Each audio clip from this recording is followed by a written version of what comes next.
So I want to say welcome to everybody. I'm not sure if I should say good morning, good afternoon, or good evening. That's the beauty of technology when we can gather from all over the world at any time. But for my colleague and I, it's early morning. Well, it's morning in Stockholm. It's a warm morning. So thank you for joining us to our roundtable discussion on language and intercultural communication. How can language bring cultures together? So it has been a while since we've discussed and proposed this subject, but of course it's still very topical. The world is even more globalized, and technology helps us to communicate with people all around the world. So I'm looking forward to this discussion. We will start with a brief introduction of oneself first and our institution, and then we will shortly present the context, and we will continue with our three discussion questions. So feel free to ask questions, and we'll try to use the chat function if you want to post any kind of information, link, documents, all kind of information there. So my name is Nathalie Kirschmeyer, and I work partly at the Royal Institute of Technology in Stockholm, where I'm responsible for the course in French for engineers at different levels. That is language courses with a special focus, LSP as we call it, language for specific purpose. And I also work in other contexts where students or employees need to communicate in international, or I should say maybe intercultural context. For example, the Stockholm School of Economics and other Swedish authorities like ministries or embassies. And I'm here today with two of my colleagues, Yoko Takao-Drobin and Ida Pinho. As you can see, we have very cross-cultural names. I think it's a good illustration of the topic. But I will let them introduce themselves. So Yoko, okay. Maybe you can. Yeah. Then my name is Yoko Takao-Drobin. I'm a lecturer in Japanese language and culture. As you see, probably my first name, Yoko, I come from originally from Japan. So I have been teaching Japanese language in Sweden for many decades, but last 2 decades, I have been working at KTH, a technical university. So then I am taking care of all level of Japanese language, but the first level of Japanese language is the course name is Japanese language and culture. So I'm teaching both language and culture in that context.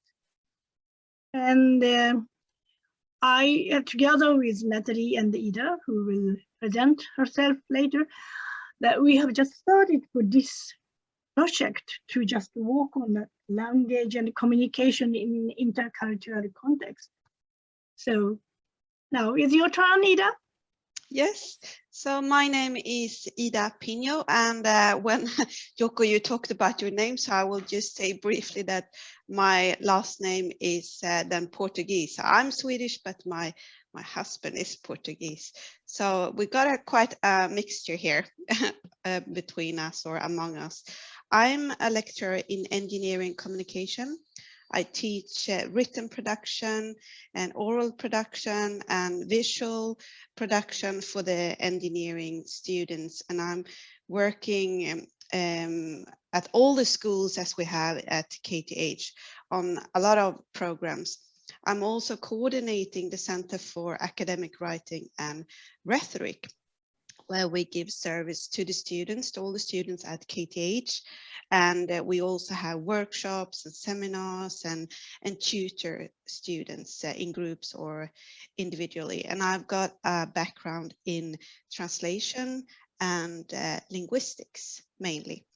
And I have then, it's Portuguese, Italian and English I have as the main languages for that. So we will, I think we go on and move on and we talk a little bit about our department, or it's KTH Language and Communication, where we all work. We offer a lot of courses for all the students at our university, courses in various languages and communication, like as a whole. So the courses are open to both students, KTH students, and KTH staff. And between that, we have also the PhD students. Sometimes they are categorized as students and sometimes as staff. That depends on the employment. And we have more than 3,000 students a year.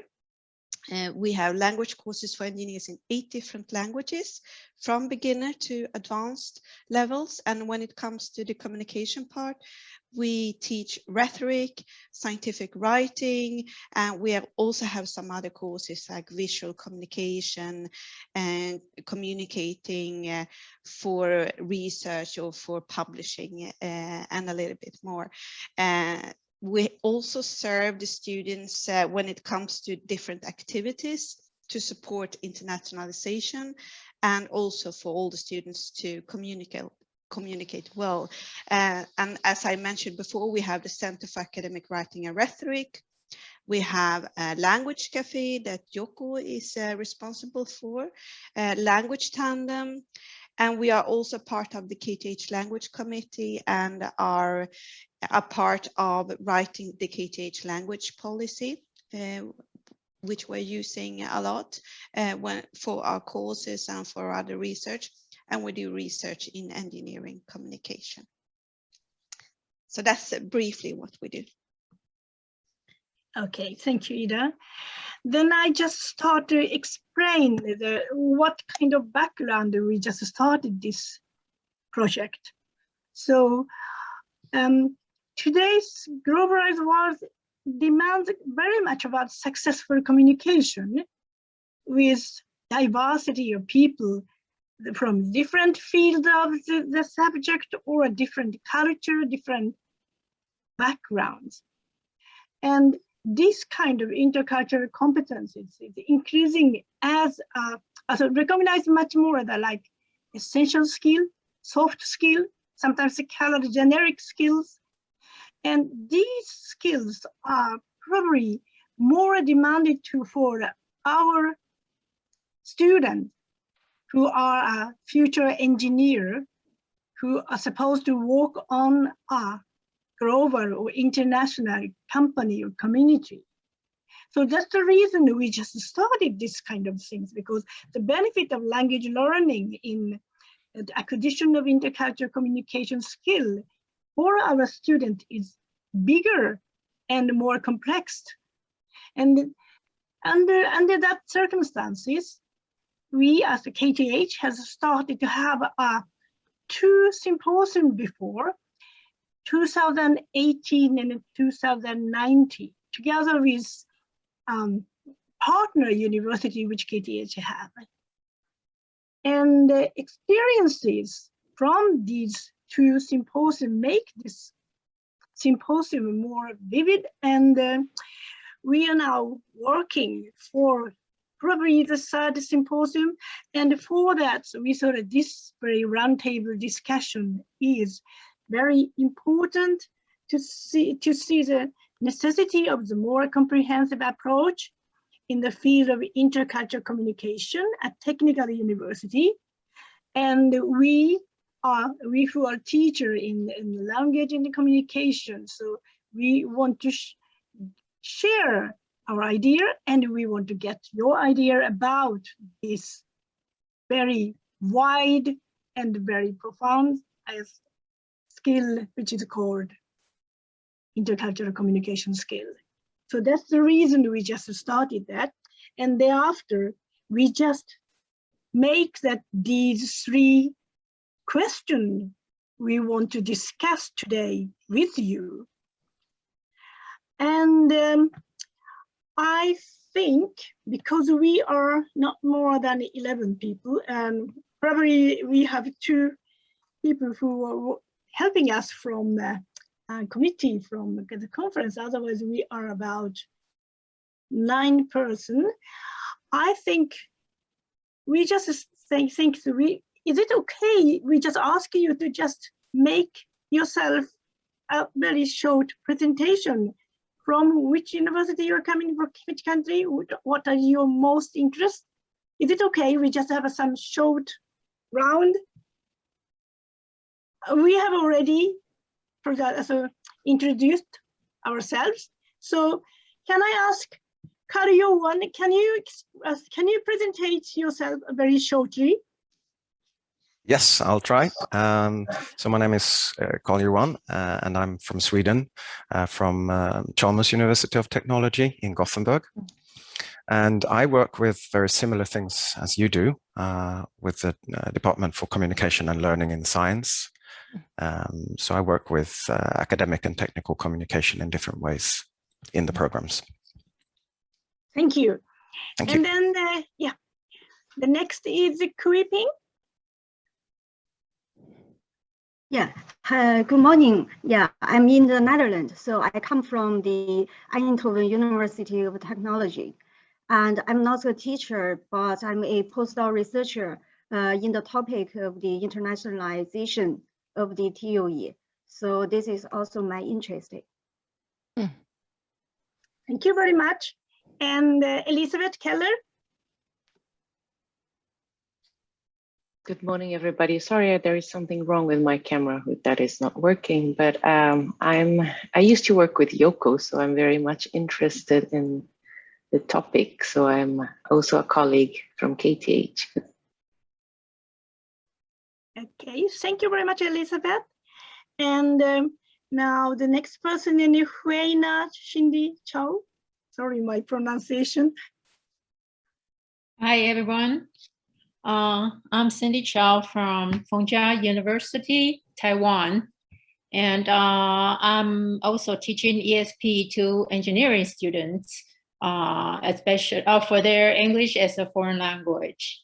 And I was former director of Foreign Language Center at Fengjia University. And that's why this topic is of very much interest to me. And I like to hear more ideas and exchange ideas with all of you. Thank you.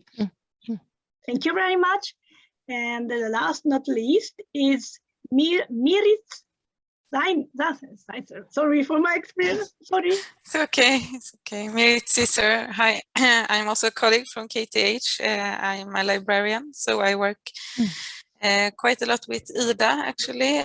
And I would like to get some more insight into what you're working with. And so we are also working a lot with soft skills at the library, but not so much maybe with language. But still there is a lot of things that we have in common, I think.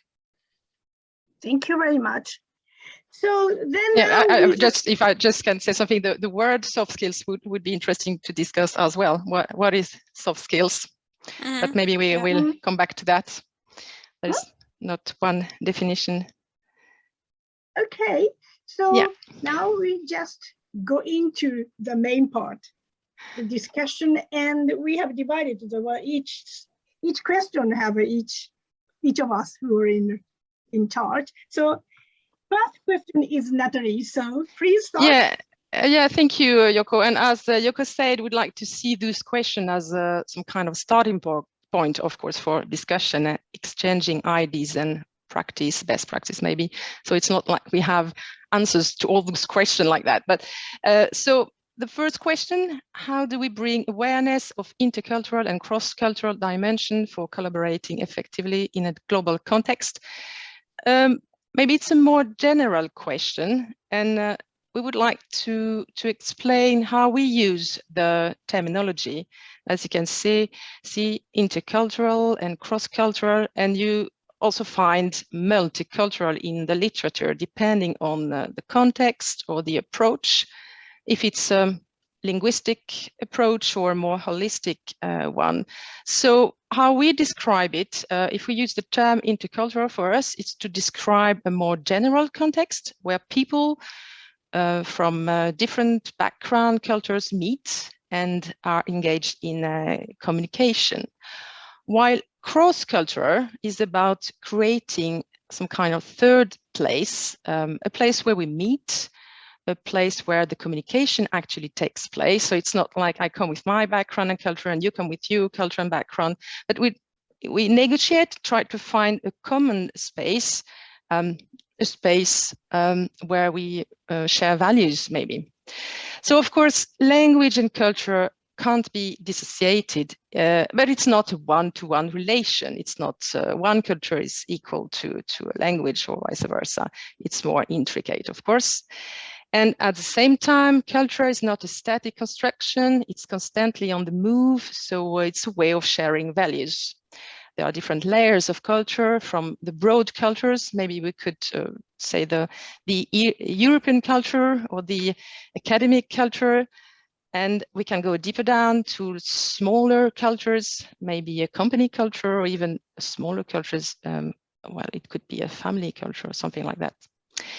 So the question is, how do we become competent intercultural communicators? And one of the first skills is awareness. And it starts with self-awareness. If to be self-aware helps us to be open-minded. And if we are open-minded, we're more adaptable, and we can go to that third place we've talked about. So that's how we see the question and the terminology. So I would like to start and ask you if is intercultural communication or interculturality, I don't know if the word exists, a question that is lived in your university? Is it a subject that is discussed or studied? And if so, do you have special course? Is it integrated or is it independent courses? So I don't know if someone would like to exchange on that. We can start with we're going to go more in the detail and share some examples in the third question, but maybe we can discuss the question to start with. So would anyone like to share some ideas around that?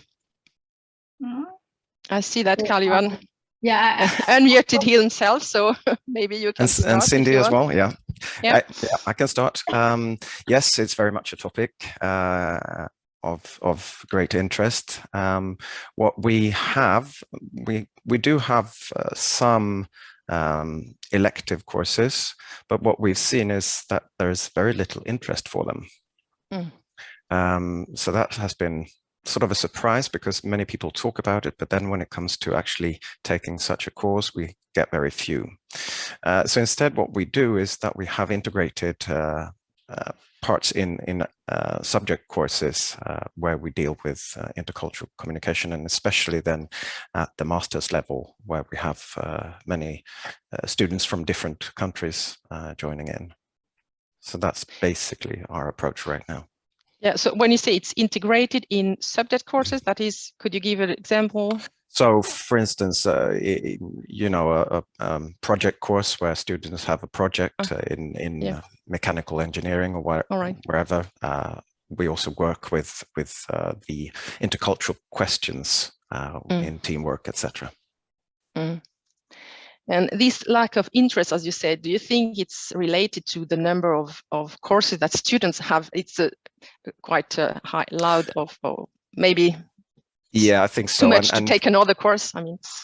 And the other issue is that we launched a course now just when the pandemic started, so perhaps that has an impact as well.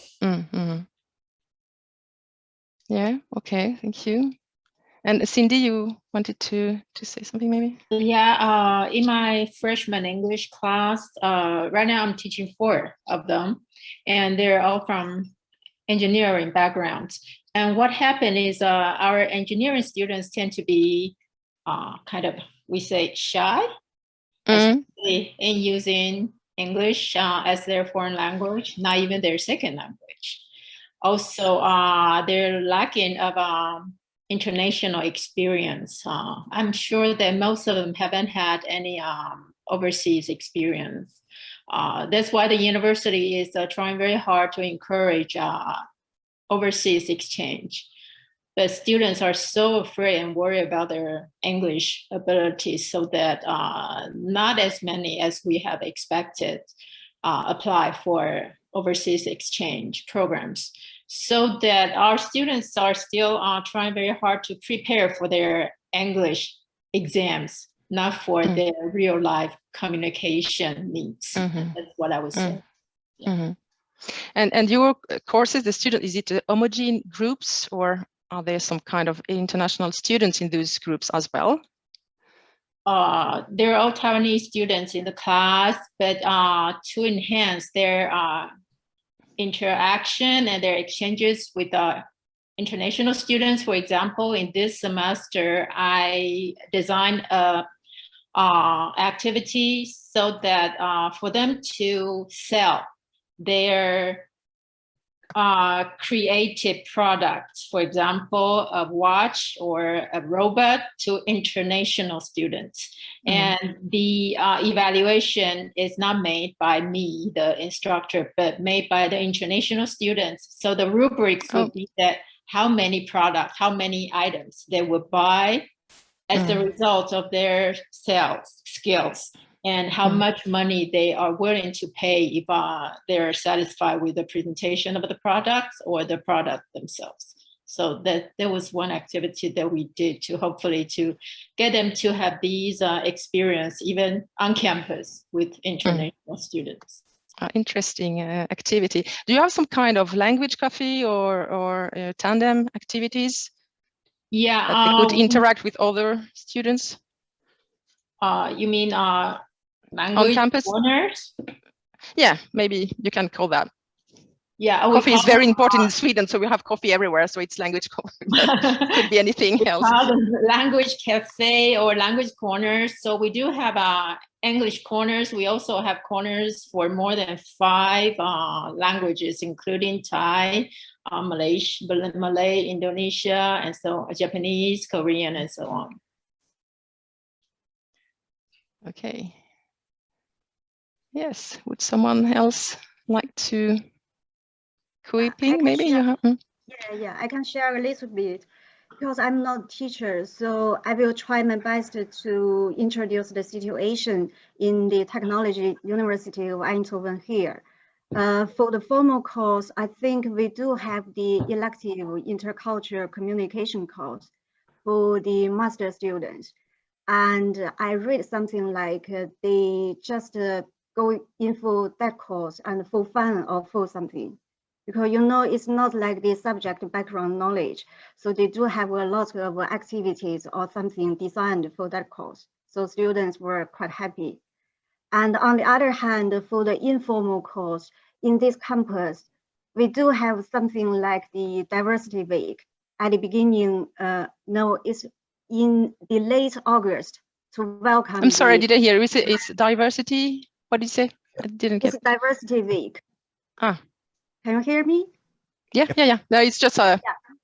Okay, yeah. It's called the Diversity Week. So normally organized in late August, when all the first year students came here, they organized a lot of social activities to help them to get to know each other culture or the interaction. And on the other hand, our university in 2018, we created a new educational strategy. So we want to create an international classroom by 2030. So now we are more aware of this kind of thing. So I'm sure there will be a lot of things going on. Yeah. Interesting. I think we already in the third question, but that's good because we can go back to the first question if we have something else to add. I think Yuko, you wanted to say something. Yeah, because I think it's very interesting to hear from Karyo-1. We are in the same country, so they will say that interest to just to have the course to the name intercultural communication is very low, you said, but I just wonder that it sometimes depends on how the student has the possibility to take more courses in the concerning the so-called soft skill. We are just going to discuss later. That one thing. So that's the reason I just think about that awareness of interculture and cross-culture communication is that sometimes I feel as if that we as a language teacher, who had, as my part, I'm teaching Japanese language culture in Sweden, that already that course just provides students some kind of the place for class cross culture. And I sometimes notice that students became more aware of so-called Swedish culture when they're just talking about how Japanese culture just functions, something like that. So that what I think that awareness probably doesn't need to just provided within the course, which is called intercultural communication. That's the reason I think that learning the other language in one country could just give this kind of awareness. What do you think, Johan? Yes, I believe so. And when I said little interest, I think I should be a little bit careful there, because there is interest, and there is a lot of interest from faculty, from engineering faculty, to help address these questions, and basically that's why we're integrated in these subject courses. And when there actually is an international team working on some kind of problem solving, which means that intercultural communication is real, and that they actually need to communicate in order to solve the problem. And that has been working really well, and both faculty and students are happy with that sort of setup. So it's learning and experiencing it at the same time, I think. So, but do you have teachers in those projects? I mean, from the learning department or the language communication? Yeah. Yes. Okay. Working together with the engineering faculty. That would be great for us, I think, that we could have those kind of. Is that from the first year for first year students, or is that more at the end of the studies? It depends on what content we're talking about. If we talk more about intercultural competence, that's usually in the main cases in the master's programs, where we actually do get more international mix of students than we do in the bachelor programs, which tend to be more sort of homogeneous Swedish students. But we do integrate other aspects of communication from year one. We usually start with Swedish for academic or specific purposes, and then move on to English for specific purposes, etc. And we work integrated in all those cases with subject courses. Right. That's interesting to hear. I think we've got a lot of things in common. Yes, for sure. Yeah. But you are a step forward, I would say, that you have already integrated that, and that's what we would like to do more, I think. Yeah. Okay, is anyone else want to say something? But actually we can move on and move back to those questions. Yoko, maybe you want to take the second question. Yeah. That is more about the industry. What do the industry thinks, actually? Yeah. So the second of our questions are, what are the soft skills required by the industry so that engineers are able to communicate successfully in the global workplace or global spaces, simply? And this is something I had some expectation that we could have someone who attending in this CDO meeting from the industry could give us some kind of hint, but otherwise, so but maybe, I'm sorry to interrupt you, maybe it says a lot that we don't have that person. Maybe that's the problem. We can just talk with this kind of things. That then the other thing is we have just thinking about the term soft skills.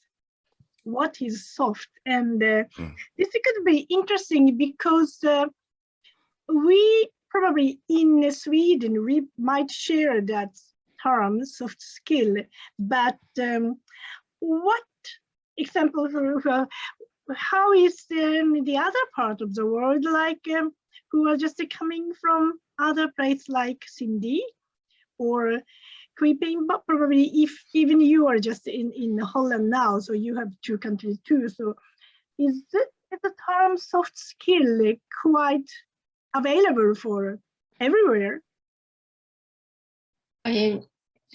Yeah, I remember the first week of class in this semester, we especially focused on how global companies like Google, they started to recruit their employees, not based on their resume or vita, but based on their soft skills, like how well they can think, or about their empathy. So, so that was the first article we read this semester, and the purpose was to raise their awareness that international or intercultural communication is not just about linguistic, but it's about other things, including personality and interpersonal skills too. And that requires some kind of explicit instruction to share or to guide a student to be aware of what soft skills are really important, necessary in communication. Thank you, interesting. How about Kui? Do you have some idea of that term, soft skill? Yeah, I'm often from here is the 21st century skills. So I would say here, formally, they thought that like intercultural communication skills or the collaboration skills, this kind of thing are all important as the, like you learn the subject content knowledge. But in practice, I would say it's like soft skills, I would say. The more emphasis on because the assessment, the formal assessment is still on the content knowledge. So for this type of skills, it's just difficult to evaluate in a formal way, I would say. But from the awareness level, this seems like want to make it like the same level as the knowledge part, yeah. Or the critical thinking skills, this kind of thing, yeah. Thank you. How about Elizabeth or Miris? Do you have idea about that word term? Yes, sorry, I have finally managed to get my camera working. From the woods. Yes. What I wanted to say is within the framework of CDIO, perhaps we should also look into what Anders Rosén and Christina Edström are doing when it comes to sustainability. And they are talking about the key competences that are needed. So I think among those competences, we do have communication. I don't know if they are using specifically the term intercultural communication, but it is part. I know it is part of the key competences that are needed. So perhaps we should also link this work to what they're doing, because that's an important discussion nowadays, sustainability and key competences and so on. And that would be also from faculty perspective, I suppose, from everywhere, and how we communicate with industry and how we share and so on. So that's very, that's going to be interesting. And I also think that might be a better term, actually, key competencies rather than soft skills. It implies something else, I think, with soft and the hard skills, then that would be more valuable, perhaps, in engineering. So I mean, it's a bias in that term, I think, and also perhaps even skills. It's more than skills. It's knowledge as well, a competence. So that sounds like that we need some kind of paradigm shift. Yes. Yes. And for that, as we at KTH have a very interesting project from, not from the faculty, it's sort of direct from the presidents, just around the people. So they have started for one kind of a workshop, which is called the Future Engineers. And that's workshops, they are talking about these kind of things, that what kind of skills which was required from the stakeholder in the future. So we got some result from the former 2 workshops, and they have been talking about mainly the 3 different skills, that is working in a team, interdisciplinary and intercultural cooperation, and the communication and language was one of the 3 of those items they are just talking within that workshop.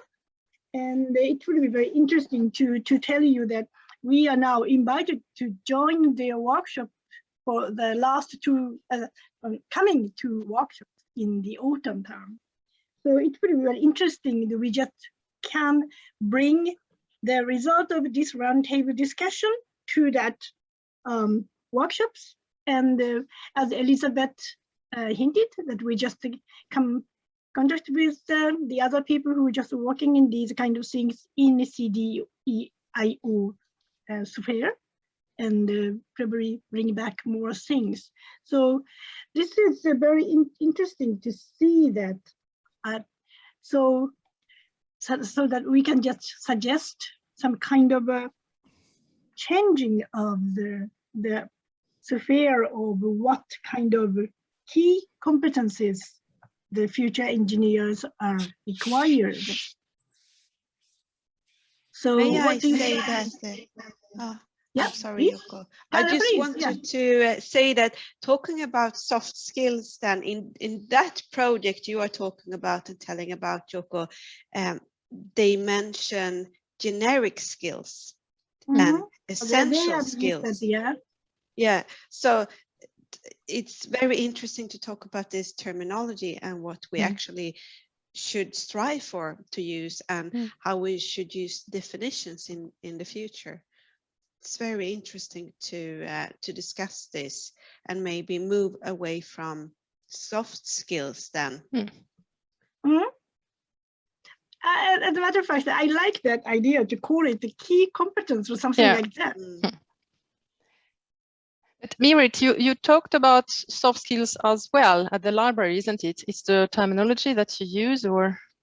No, I just saw it in your presentation. Oh, right. Okay. No, I was just curious if you. But yeah, I guess, no, I think we would say like general skills or academic skills or something like that. Yeah. I think, but I agree with you that it's it implies something, that it's a bit less than the actual topics that they are supposed to study. The real one. And I mean, information literacy can be very specific as well. So it's not a generic skill only. No, that's true. So in this context, so we probably just move into the 3rd question.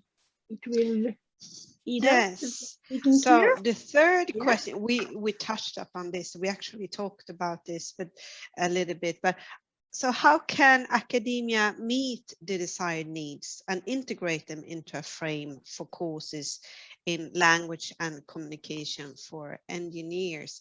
Now we have heard you say a little bit about this, and we would also like to talk a little bit about what we have been doing in the language and communication courses. But it's really interesting to hear, and maybe we could deepen those things. And I would like to ask, for example, we talked about this diversity week that you have in Eindhoven. That's not done, of course, in a language and communication course. That's for the whole university. I would just like to ask first, when did you introduce this week, and for how many years have you had it, and what's the, how do you follow this up with something in different courses, or could you just say something about that? Yeah. Actually, if I remember correctly, this is really a new, developer thing. So like last year, but last year is quite special, you know, because of the COVID. So we can only organize a little bit on campus.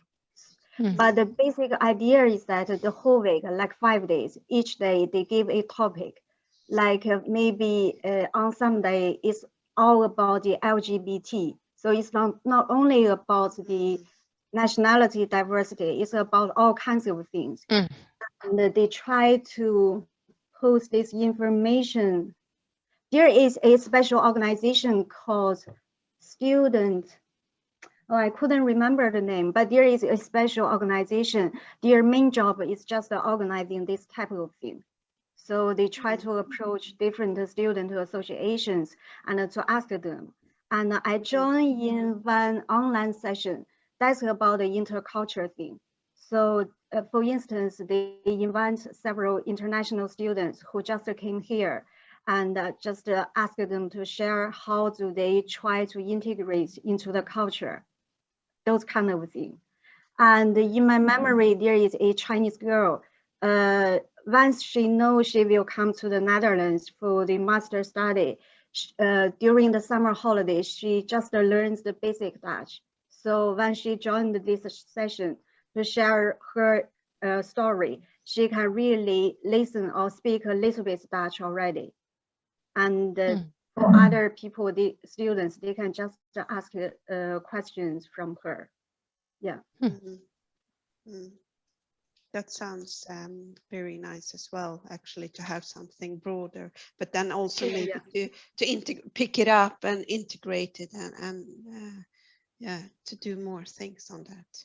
Yeah, we've had some kind of events like Global Voices or those kind of events, but it's not really integrated in something else, isn't it? I don't think we continue with that either. No, that's the Global Voice was more specific for a certain language, wasn't it? Yeah. Natalie? It was focused on one language or one. I don't know how to call it, but absolutely, yeah. But it was a different one. It was every year or twice a year or something like that. But I Elizabeth, think this, what did you? Yeah. I'm sorry.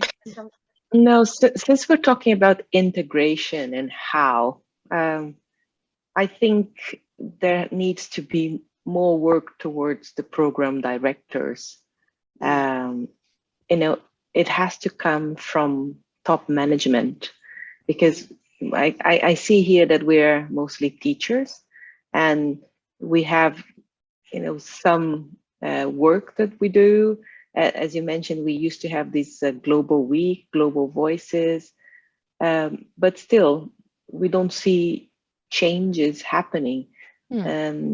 If we really want to see integration, I guess it has to come from top management, and it has to be more structural, coming from program directors, so that faculty will be trained, and therefore the students will see it, a better integration in the courses, I guess. Actually, we are at KTH at the communication part. We are getting contacted more now from the program directors for the communication part. It's getting more. It's been heard more from the president and down, and it's what we call breddat deltag, and that they want more students from diverse groups to enter the university. So we are getting more and more in contact with the program directors. So that's why it would be interesting to make this a part of the courses, that maybe we traditionally are talking more about the literacy skills, but also to integrate the intercultural and cross-cultural and multicultural aspects. what about Carl-Johan? What can you see about this? How can the academia meet the desired needs, and what should we do in the future? Yeah, well, if I just go back to our situation at Chalmers, we have it's been a long journey to get to where we are, of course, with our integration. But today that's sort of a natural thing at Chalmers. So instead we have to say no, because we're too few to manage, because there is such a great interest in anything from communication, group dynamics, to intercultural communication, to integrate that into the programs and courses. So you know, I'm biased here because I like the integrated model, but I think that's a kind of a useful way of dealing with it. It makes it come closer to the engineering topics, the engineering projects, etc. So it becomes less of something else. It becomes less of something added, but something that is actually part of the whole. So I think that's at least one way forward. I'm not saying it's the only way, and sometimes there is a need for a specific course or a specific setup to focus on these things, but maybe a combination of it. What we do get is that we reach more students in this way, because they need to do it, because they take this course, which is not just a mandate or an elective, but something in the program. Exactly. And what about the? Oh, sorry. Sorry. No, I was wondering about the language courses. Do you have the language are not integrated in the program, isn't it? Language. Yes. I mean, they're foreign languages. Also, okay. So, but we have. How shall I say this? We only have Swedish and English. No other languages any longer, unfortunately. And in most cases, we have a few electives which are more focused on language, but otherwise we tend to have more of communication courses in Swedish or English. I like to share our we call it second year English program. So that is a required program for all students. 2-3 years ago, we decided to break the, it is 1 credit hour per semester. So a required of 2 semesters, so in total 2 credits. And so we decided to redesign the course by breaking the course into 5 micro credits units. So for each unit, students had to work in team with no lectures, no textbooks, but all they had to do is within 4 hours, they have to produce with their team members something that their instructor assigned them to complete. For example, a poster or a videotape, or it just product-based. So that in a semester, the students would have to complete or to satisfy 5 instructors' projects with different groups. So it depends on who they get to group with for that particular microcredit.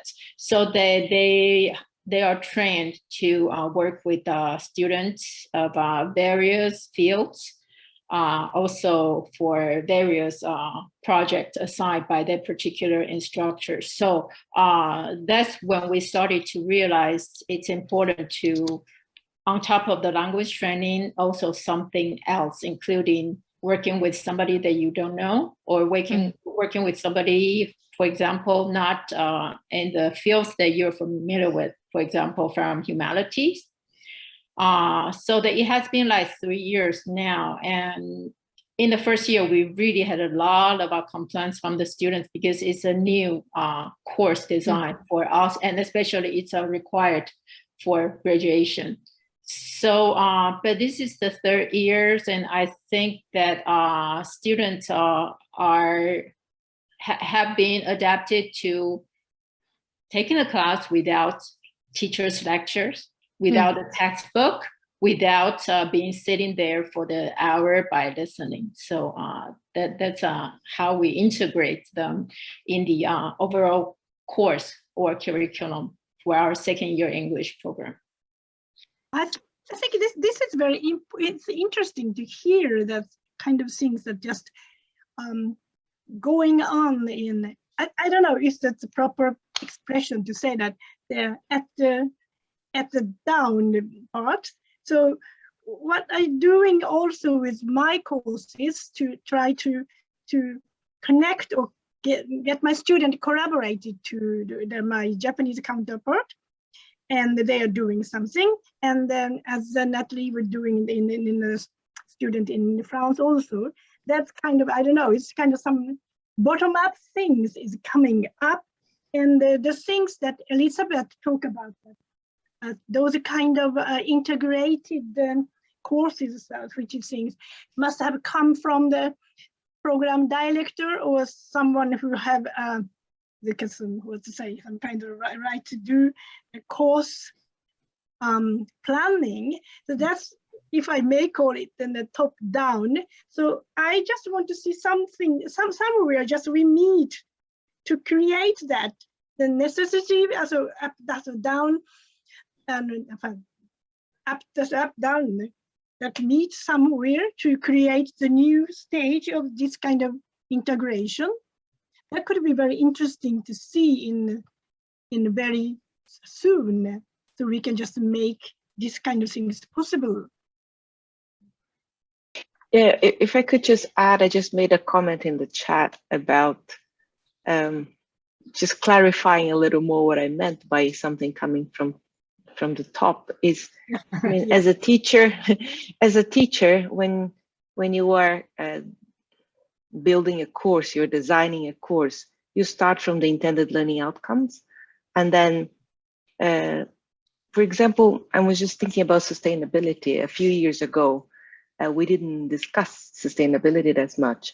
But as soon as sustainability became part of the intended learning outcomes of the courses, then everybody was kind of forced to design activities that will meet those intended learning outcomes, and the students will be assessed.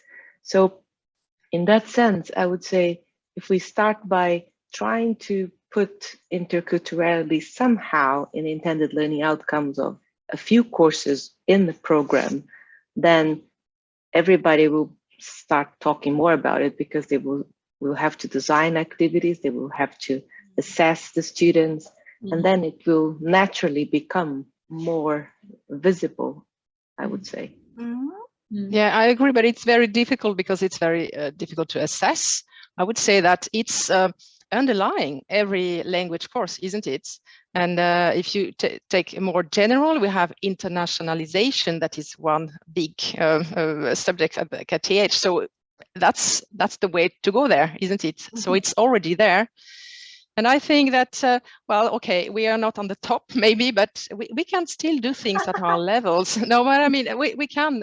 We tried, and I'm sure everyone has tried in our own courses to integrate some kind of mini projects with other university or the foreign. So I think we can still do quite a lot of things. But of course, I understand what you mean, Elizabeth. It would be better if we could show what we do, and then maybe it would be easier to integrate even more. But that's the reason I'm very looking forward to joining that workshop in the autumn term. Something that somewhere that we just meet together. So I think now we have only 4 minutes left for our time. So I think it became more interesting. It's always probably so in the last minute, but we have to move to the last part for 4 minutes.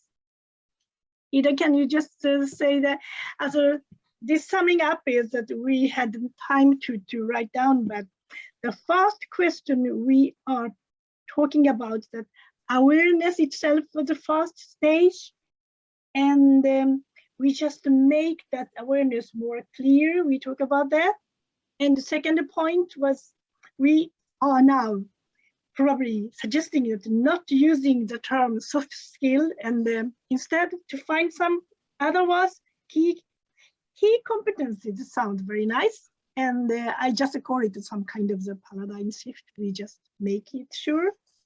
And the third point, we just talking quite much about how to meet the need from the stakeholder, or what they call, and we just do it things in a different way. And that's probably the third point. We have to make more progress in the very near future. So that way I think we are summing up, and we are very much looking forward to get the recording things, and then we will make more detailed analysis of what we are talking today. So now we just say the last page, Ida. So thank you for all your thought and the cross-cultural section, this very interesting roundtable discussion. And we hope that we will soon meet you all again to continue this very interesting discussion. Are there any other remark before we ending this session? Yes, if I could just have the please. The last word. A lot of people are talking nowadays in the EU about co-creation. The word co-creation has become kind of a hype. What I was thinking as we were talking here, perhaps we should do more of it. Like, I mean, even Chalmers, we are in the same country, and we are not really working together. We could probably be co-creating something. So if we could use this term that has become such a hype for this area as well, we could be co-creating a little more, sharing a little more. I think we could also profit from that. Absolutely. Thank you. Yeah, I agree with you, Elizabeth. But we have started to co-create with other university, Yoko has done, and I do that with Centrale Supélec in Paris. But I'm looking forward to have more co-creation. Absolutely. Any other comment? If there are any future co-creation opportunities, please count us in. Okay. Yeah. Good. Yeah, it will be very good. Looking forward. Looking forward to continue. And thank you very much again for your cooperation. And it was very interesting. Dear our host, we just go out from this session. I guess. I guess that's the way around. Thank you. Thank you very much. Thank you very much. Bye. Thank you. Thank you. Bye. Bye.